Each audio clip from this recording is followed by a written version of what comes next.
கர்த்தர் அவனோடு இருக்கிறார் என்றும் அவன் செய்கிற யாவையும் கர்த்தர் வாய்க்க பண்ணுகிறார் என்றும் அவனுடைய எஜமானன் கண்டு. கவனிங்க ஆண்டவருடைய பிள்ளைகளே, இரண்டாவதாக யோசேப்புக்கு இருந்த இரண்டாவது ஞானம் என்ன ஞானம் அவனுக்கு இருந்துச்சுன்னா, சூழ்நிலையை குறித்த ஒரு ஞானம் அவனுக்குள்ள இருந்து அந்த சிச்சுவேஷன் அதற்கு தகுந்தது போல ஒரு ஞானம் உள்ள மனுஷனாய் மாறினான். ஸோ இந்த இடம் ஒரு கடினமான ஒரு சூழ்நிலை, இந்த இடத்துல நம்ம இப்படி தான் நடந்துக்கணும், இந்த இடத்துல இப்படி நம்ம நடக்க முடியாது, இந்த இடத்துல பொறுமையாக தான் போகணும், இந்த இடத்துல எதிர்த்து நம்ம பேசக்கூடாது. சிறைச்சாலை என்கிறது ஒரு சூழ்நிலை, போத்திபாருடைய வீடு என்கிறது அவனுடைய ஒரு சூழ்நிலை, குழி என்கிறது அவனுடைய ஒரு சூழ்நிலை, ராஜாவுடைய இடம் என்கிறது ஆண்டவர் ஒரு சூழ்நிலை அல்ல. ஆண்டவருடைய பிள்ளைகளாகிய உங்களை கர்த்தர் பல சூழ்நிலைகளை ஆண்டவர்களை நிறுத்துவார். எல்லா சூழ்நிலைகளுக்குள்ளேயும் நீங்கள் கடந்து போவீர்கள். ஆனா உங்களுக்கு ஒரு விசேஷித்த ஞானம் வரணும். என்ன ஞானம்னா, அந்த சூழ்நிலையை சரியா உங்களுக்கு கையாள தெரியணும். சில சூழ்நிலையை கையாள தெரியாது அவங்களுக்கு, அதனாலேயே ரொம்ப கோவப்பட்டு அந்த சூழ்நிலையை கையாள தெரியாததுனால தங்களுடைய வாழ்க்கையில இழப்பை சந்தித்தவர்கள் நிறைய பேர். ஐயோ, இந்த சிச்சுவேஷன்ல நம்ம கொஞ்சம் அமைதியா இருந்திருக்கலாமோ, இதுல கொஞ்சம் பொறுமையா நம்ம போயிருக்கலாமோ, அதுக்கப்புறம் நம்ம இந்த சூழ்நிலையில இந்த கடனை வாங்காம இருந்திருக்கலாமோ, கொஞ்ச நாள் இதுல சமாளிச்சிருக்கலாமோ. சோ அந்த சூழ்நிலை நாலா பக்கமா அவர்களை நெருக்கும் போது, சூழ்நிலை அவர்களை பார்த்து நிறைய கேள்விகளை கேட்கும் போது, ஒரு தேவனுடைய பிள்ளை அந்த சூழ்நிலையை தடுமாறுறாங்க. சிலர் அவிசுவாசத்துக்கு போறாங்க, சிலர் ஜெபத்தை மறந்துடுறாங்க, சிலர் பின்மாற்றத்திற்கு போயிடுறாங்க, சிலர் மனசை விட்டுறாங்க, சிலர் எல்லாத்தையும் இழந்து தற்கொலை பண்ற அளவுக்கு போயிடுறாங்க. இல்ல, சூழ்நிலையில குறித்து கர்த்தர் இப்ப என்ன வச்சிருக்கிறார் அப்படின்ற சூழ்நிலையை குறித்த ஒரு அறிவு ஆண்டவருடைய பிள்ளைகளுக்கு எப்பவுமே வேணும். ஆமென் சொல்லுங்க. ஆண்டவருடைய பிள்ளையே, இந்த ஜெபத்துல இருக்கிற உங்களை ஆண்டவர் ஏதோ ஒரு சூழ்நிலையில கொண்டு போகலாம். ஆனா இந்த சூழ்நிலையை குறித்த ஒரு அறிவு ஞானம் உங்களுக்கு இருக்குமானால், நான் நம்புறேன் இதிலே நீங்கள் தப்புவிப்பீர்கள், இதிலே நீங்கள் ஜெயிப்பீர்கள். இதன் மூலமாய் வருகிற ஒரு பெரிய ஆசீர்வாதத்தை உங்கள் கண்கள் காணும். இந்த சூழ்நிலையினுடைய முடிவு உங்களுக்கு சாட்சியாய் மாறும். எத்தனை பேர் விசுவாசிக்கிறீர்கள்? கர்த்தர் நம்முடைய வாழ்க்கையிலே அனுபவிக்கிற அத்தனை சூழ்நிலைகளும் சாட்சிக்காகவே தேவனாகிய கர்த்தர் மாற்றுவார். அந்த சூழ்நிலையிலே 2023 வருஷம் கர்த்தர் நம்மை சாட்சியாகவே கர்த்தர் நிறுத்துவார். ஹல்லேலூயா. கைகளை அசைத்து ஒரு ஹல்லேலூயா சொல்லலாம். அந்த சூழ்நிலையை அழகா புரிஞ்சுக்கணும். பாருங்களேன், இப்போ தாவீதுனுடைய மகனாகிய அப்சலோம் மரித்து போனான். மரித்து போன செய்தியை தாவீதிற்கு கேள்விப்படுறான். என்னதான் இருந்தாலும் பெத்த மகன், அதுவும் ரொம்ப அழகான பிள்ளை, அவனுடைய உச்சம் தலை முதல் உள்ளங்கால் வரைக்கும் ஒரு பழுதுமே இல்லையாமா, அவ்வளோ பர்ஃபெக்டான பிள்ளை. அப்ப தாவீதுக்கு அவன் மேல ஒரு பெரிய பாசம் வருது. தன்னுடைய பையன் தனக்கு விரோதமாக எழும்பிதான் செத்தே போயிட்டான், அது தெரியுது. ஆனா இப்போ சொல்றாங்க, சொன்ன உடனே என் மகனே, என் மகனாகிய அப்சலோமே, உனக்கு பதிலாக நான் செத்திருந்தா நல்லா இருக்குமேடா, நீ இப்படி இந்த வயசுல செத்து போனியடா அப்படின்னு அவங்க அப்பா ரொம்ப அழுறாரு, அப்படியே கெஞ்சுறாரு. ஆனா அவனுடைய வேலைக்காரன் ராஜாவிட்ட சொல்றாரு, இதை பாருங்கய்யா, நீங்க உங்க பிள்ளை மேல பாசம் வச்சிருக்கிறதெல்லாம் ஓகே தான், ஆனா இப்ப இருக்கிற சிச்சுவேஷன் என்ன அப்படின்னா, உங்களுக்காக தான் இத்தனை ஜனங்களும் உங்க பிள்ளைகிட்ட சண்டை போட்டிருக்காங்க, அவங்க குடும்பத்தை விட்டு தேசத்தை விட்டு எத்தனையோ பேர் மரிச்சிருக்காங்க.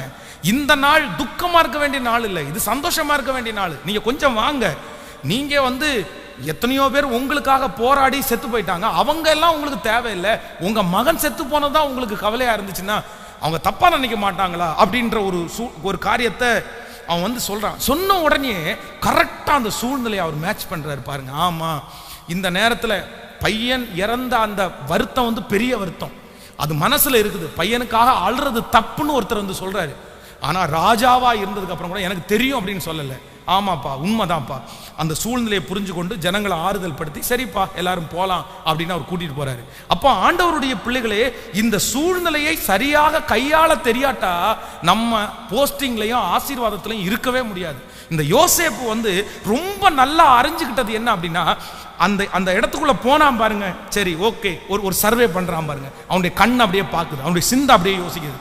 ஓகே, இவர் இப்படி கோபமா இருக்கிறாரா, இவர் இப்ப கோபமா இருக்கிறாரா, இந்த மேனேஜர் பிரச்சனையா, இந்த மேனேஜர் பிரச்சனையா, ஓகே, இவங்க பொறாமப்படுறாங்களா, ரைட், இந்த இடத்துல என்ன பண்ணணும், நம்ம இந்த இடத்துல என்னத்துக்காக வந்தோம், இதுல நம்முடைய நோக்கம் என்ன, இதுல வர்றதுக்கு என்ன காரணம், நம்ம இதுல கோபப்படலாமா படக்கூடாதா, இந்த இடத்துல அமைதியா போகணுமா பேசணுமா, அந்த சூழ்நிலையா தெரிஞ்சுக்கிட்டு எல்லாத்தையும் தன்னுடைய கண்ட்ரோல்ல ஆண்டவருடைய கிருபையில கொண்டு வந்தான். பாருங்களேன், இன்றைக்கு உங்களுக்கு கர்த்தர் ஒரு அபிஷேகம் தரணும். நான் நம்புறேன், உங்களை எங்க கொண்டு வச்சாலும் அங்கே ஜெயிச்சுட்டு தான் நீங்கள் திரும்பி வரணும், அங்கே வெற்றி அடைஞ்சிட்டு தான் திரும்பி வரணும், அங்கே சாட்சியாக தான் நீங்கள் திரும்பி வரணும். சத்தமாய் ஆமேன் சொல்லி கரங்களை தட்டி, உங்கள் பிள்ளைகளும் அப்படித்தான், வாலிப தம்பிகளும் தங்கச்சிகளும் அந்த சூழ்நிலையை கையாளக்கூடிய ஒரு அபிஷேகத்தை கர்த்தர் இன்னைக்கு இந்த கரங்களை தட்டும் போதே உங்களுக்கு தரட்டும். அந்த மனுஷனை கையாளக்கூடிய கிருபையை கர்த்தர் உங்களுக்கு தரட்டும். ஸ்தோத்திரம் ஸ்தோத்திரம் ஸ்தோத்திரம். ஆண்டவரே, இனி என் வாழ்க்கையில் இருக்கிற எல்லா சிச்சுவேஷனையும் நான் ரொம்ப அழகா நடத்தணும். ஆமேன் சொல்லுங்கள்.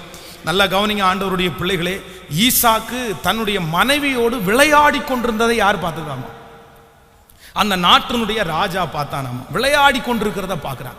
அப்போ இவங்க ரெண்டு பேருக்குள்ளேயும் ஒரு பெரிய அந்யோன்யம், ஒரு பெரிய ஐக்கியம் இருந்திருக்கிறது.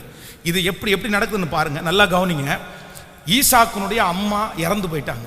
சாராள் தன்னுடைய கையிலே பொத்தி பொத்தி பொத்தி பொத்தி வளர்த்த பையன். ஆபிரகாம் ஒரு காலத்தில் வந்து ஈசாக்க பலி செலுத்த போனதுக்கு அப்புறம் நான் நம்புறேன் சாராய்க்கு அந்த அளவுக்கு ஆபிரகாமோட அனுப்புறதுக்கு என்ன இருந்திருக்காது. நீர் கொன்னாலும் கொண்டு விடுவியா பையனை கொண்டு போய், என்கிட்ட கேட்காம இவ்வளோ தூரம் கூட்டிகிட்டு போயிருக்கிறீரா ஆண்டவர் சொன்னார் அப்படின்னு ஒருவேளை அவனை பக்கத்தில் வச்சுட்டாங்க. இப்போ ஈசாக்குனுடைய மனசுக்குள்ள அம்மா இறந்த துக்கம் ரொம்ப அதிகமாக இருக்குது. எப்போ பார்த்தாலும் அம்மாவுடைய நினைப்பே வருது. அம்மா கொடுத்த சாப்பாடு, அம்மா கொடுத்த ஊட்டி விட்ட சாப்பாடு, மீன் குழம்பு எல்லாம் ஞாபகம் வந்துட்டே இருக்குது. இப்போ மனைவி புதுசாக வர்றாங்க, ஆனால் அவருக்கு என்ன குறையில்லை, அந்த வீட்டுக்கு போனால் சோகமாக இருக்குது. நீங்கள் வசனத்தை வாசிக்கும் போது ரொம்ப அழகாக தெரியும். இந்த ரெபேக்காள் அந்த வீட்டுக்கு வந்த உடனே ஈசாக்கு தன் தாய்க்காய் கொண்டிருந்த துக்கம் நீங்கி ஆறுதல் அடைந்தான். அப்போ அந்த ரெபேக்காளுக்கு ஒரு பெரிய பவர் இருக்கு பாருங்களேன். தன்னுடைய கணவனார் வந்து இப்ப அம்மாவை இழந்த அந்த டென்ஷன்ல இருக்கிறாரு. அவரை நம்ம ரொம்ப டென்ஷன் படுத்தக்கூடாது. அம்மா இருக்கிற ஸ்தானத்துல நம்ம வந்துட்டோம்னா நம்மளை அவர் நேசிக்க ஆரம்பித்துவார்ன்ற ஞானத்தினால அவரை பாருங்களேன், அவங்க அம்மாவுடைய துக்கம் மறக்கிற மாதிரி பண்ணிட்டாங்க. நம்ம பிள்ளைங்களை யாராவது கல்யாணம் பண்ணி அனுப்பிட்டோம்னா என்ன பண்ணுவாங்க பாருங்களேன். போய் முதல் வேலையா, ஐயோ அவர் எடுத்தா அம்மான்றாரு, உட்கார்ந்தா அம்மான்றாரு, ஒரே அம்மா அம்மா அம்மா அம்மான்றாரு. நமக்கு அங்கே மரியாதையே கிடையாது. நம்ம குளம் பண்ணா அம்மான்றாரு, நம்ம சாரி கட்டினா அம்மான்றாரு. நான் ஒரு காலத்தில் அம்மாவே கட்டிக்கொண்டு வேற சொல்லிவிட்டேன் அப்படின்னு வேற. நம்ம நிறைய பேர் நமக்கு பொறுக்காது, என்ன அம்மா அம்மான்றீங்க, சும்மா அம்மா அம்மான்னு. யாருக்கும் அம்மா இல்லையா? எல்லாருக்கும் அம்மா இல்லையா? நமக்கு அந்த சிச்சுவேஷனை என்ன பண்ணா தெரியாது. பல பேருக்கு கையாளவே தெரியாது. அங்கே ஒரு 2 சண்டையை போட்டு முதல்ல உங்கள் அம்மா இந்த வீட்டிலேருந்து துரத்துனாதான் வேலைக்கு ஆகும். நீ அவள் இருக்கிற வரைக்கும் நம்ம சாப்பாடை நீ ரசிக்க மாட்ட, அதனால அம்மாவை துரத்துறதுக்கு என்ன வழி அப்படின்றத யூடியூப்ல தேடிட்டு இருப்போம் நம்ம நிறைய பேர். மாமியாரை வீட்டை விட்டு துரத்துவதற்கு ஏதாவது ஐடியா இருக்கா அப்படின்ற மாதிரி. ஆமாம். அப்போ அந்த சூழ்நிலையை நம்ம வந்து எதிர்த்து தான் நிற்போம். அந்த சூழ்நிலையை வந்ததை வந்து இதில் என்ன பண்ணணும், என்ன செய்யணும், எப்படி மேற்கொள்ளணும் தெரியாது. எடுத்த உடனே அந்த சூழ்நிலைக்கு எதிராக எனக்கு வரக்கூடாது, எனக்கு எப்படி வரக்கூடாது. ஆனால் ஞானம் என்ன அப்படின்னா, ஆண்டவரத்தில் எல்லாரும் கேட்கணும், ஆண்டவரே எந்த சூழ்நிலைக்குள்ளே என்னை கொண்டு போனாலும் அந்த சூழ்நிலையை ஜமாளித்து நான் வாழக்கூடிய கிருபையை கர்த்தர் எனக்கு தாரும் ஆண்டவரே. ஹல்லேலூயா. வேதம் சொல்லுது, தேவனுடைய மனிதனாகிய ஈசாக்கை குறித்து வேதம் சொல்லுது, அவன் அந்த சூழ்நிலையை பாருங்க, தன்னுடைய தாயாரை மாதிரி தன்னுடைய மனைவி நேசிக்க ஆரம்பிச்ச உடனே ரைட் ஓகேப்பா ஓகே நமக்கு ஒரு நல்ல மனைவி கொடுத்தாங்க. அப்பவும் தன்னுடைய மனைவி என்னதான் சாப்பாடு பண்ணி கொடுத்தாலும் என்னதான் பண்ணினாலும் ஆமா என்னதான் வந்தாலும் நான் மாற மாட்டேன் அப்படின்னு நினைச்சிருந்தா அந்த சிச்சுவேஷன் சரியா இருக்குமா? ஆயிருக்காது. அப்போ எல்லாரும் கர்த்தரிடத்துல கேளுங்க, ஆண்டவரே எனக்கு ஒரு கிருபையை தாரும், சூழ்நிலையை நான் சமாளிக்கக்கூடிய ஒரு கிருபையை தாரும். கைகளை உயர்த்தி ஒரு ஹல்லேலூயா சொல்லலாம். யோசேப்புக்கு இது ஒரு பெரிய ஞானம், இது ஒரு பெரிய பவர். இது வேற எங்க வெளிப்படும் பாருங்க. சூழ்நிலையை சொல்லுங்க பார்க்கலாம். சிறைச்சாலைக்கு கடந்து போகிறான். வேதம் சொல்லுது, சிறைச்சாலை தலைவனுடைய கண்களிலே அவனுக்கு. இப்போ உங்களை பார்த்து ஒரு கேள்வி கேட்கிறேன். நீங்க செய்யாத ஒரு குற்றத்துக்கு, நீங்க ஒரு பண்ணாத குற்றத்துக்கு உங்க மேல பழிய போட்டு ஜெயில போட்டாங்கன்னு வைங்களேன், அந்த ஜெயில நீங்க எப்படி இருப்பீங்க? ஹலோ, உங்களால எப்படி இருக்க முடியும்? பாதி பேர் அங்கேருந்து வரும்போதே பைத்தியமாக தான் நம்ம வருவோம். ஆமாம், 10 நாள் ஜெயிலில் உட்காந்துட்டோன்னா அவ்வளோதான். ஆண்டவரே நீர் ஏன் என்னை கைவிட்டீர், ஏன் என்னை கைவிட்டீர், எனக்கு ஏன் இப்படிப்பட்ட ஒரு நிலைமை, நான் எதுக்கு இப்படி பண்ணுறேன், சோர்ந்து போய் பலவீனப்பட்டு மன உளைச்சலுக்குள்ளாகி யோசித்து டென்ஷன் ஆகி. ஆனால் வேதம் சொல்லுது, அவன் செய்யாத தவறுக்காக அவனை சிறைச்சாலைக்குள்ளே போடும்போது அங்கே போய் எல்லா வேலையும் ஒழுங்குபடுத்தி கிளியர் பண்ணி நீட் பண்ணி இந்த சிறைச்சாலை தலைவனிடத்தில் போய் அவனுடைய கண்களை தயவு கிடச்சி அவன் பார்த்து, யாரா இவன் வித்தியாசமான ஆளாக இருக்கான், சிறைச்சாலையில் வந்து ஒருத்தன் இவ்வளோ சந்தோஷமா இருக்க முடியுமா? இவ்வளோ பாசிட்டிவா இருக்க முடியுமா? நீ வேற லெவலுப்பா.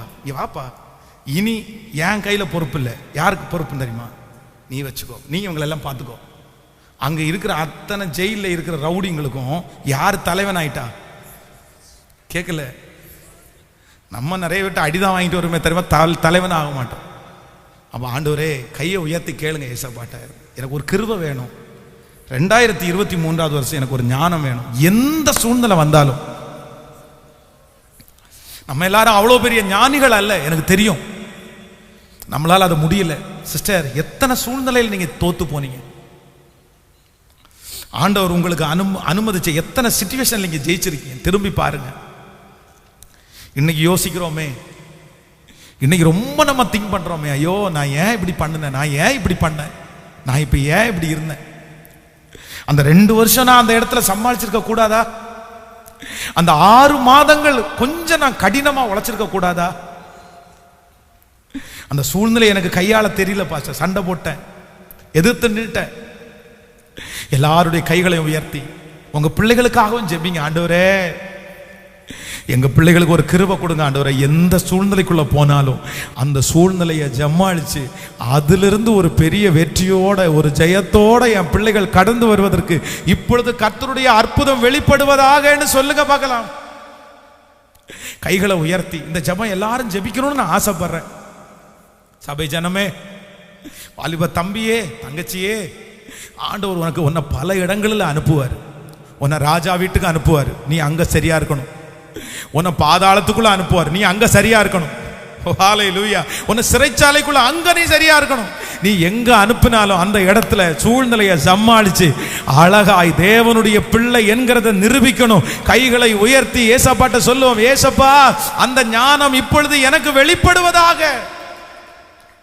ஹல்லேலூயா. நன்றி ஆண்டவரே, நன்றி. திருக்கரம் என்னை தாங்கி கடும் பிரச்சனைகளிலும் முன்னேறி செல்வதற்கு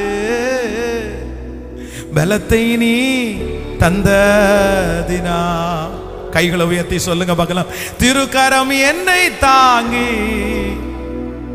கடும் பிரச்சனைகளிலும் முன்னேறி செல்வதற்கு பலத்தை நீ தந்ததினால். ஹல்லேலூயா.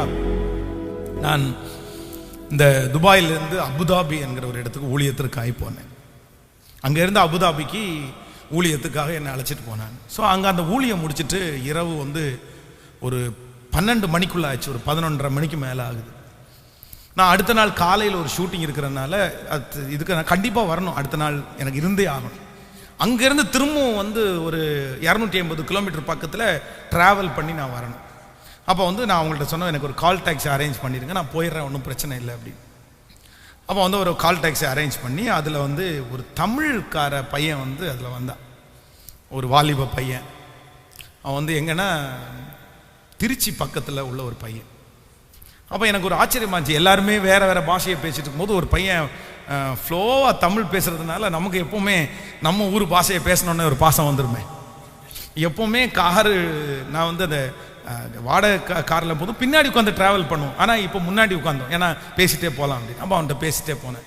என்ன ஆச்சுப்பா, எப்படி இருக்க, எவ்வளோ சம்பாதிக்கிற, எப்போ வந்த, என்ன பிரச்சனை அப்படின்னு என்னெல்லாம் கேட்டே விசாரிச்சுட்டு இருக்கும்போது அவன் சொன்னான், சார் என் கூட 17 பேர் வந்தோம் சார், நாங்கள் இன்னைக்கு நான் 3 பேர் தான் சார் இருக்கோம், எல்லாம் ஓடி போட்டானுவா பாரு சார், எல்லாருமே பிடிக்காம அவங்கவுங்க ஊருக்கு ஓடி போயிட்டாங்க. அப்போ அவங்ககிட்ட கேட்கும்போது, இல்லை எங்களுக்கு ஃபஸ்ட் டைம் ஒரு 3 மாதம் சாப்பிட்றதுக்கு சாப்பாடு இல்லை, தங்குறதுக்கு சரியாக இடம் இல்லை, ரொம்ப டென்ஷன், திட்டுவாங்க, அந்த டார்கெட்டை அச்சீவ் பண்ணலைன்னா சத்தம் போடுவாங்க, எங்களால் சமாளிக்கவே முடியல.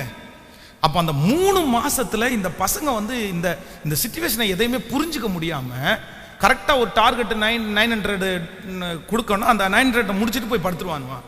ஆனால் அடுத்து அவனுக்கு வராது. அந்த மாதிரி நிறைய பேர் திட்டு வாங்கிட்டாங்க.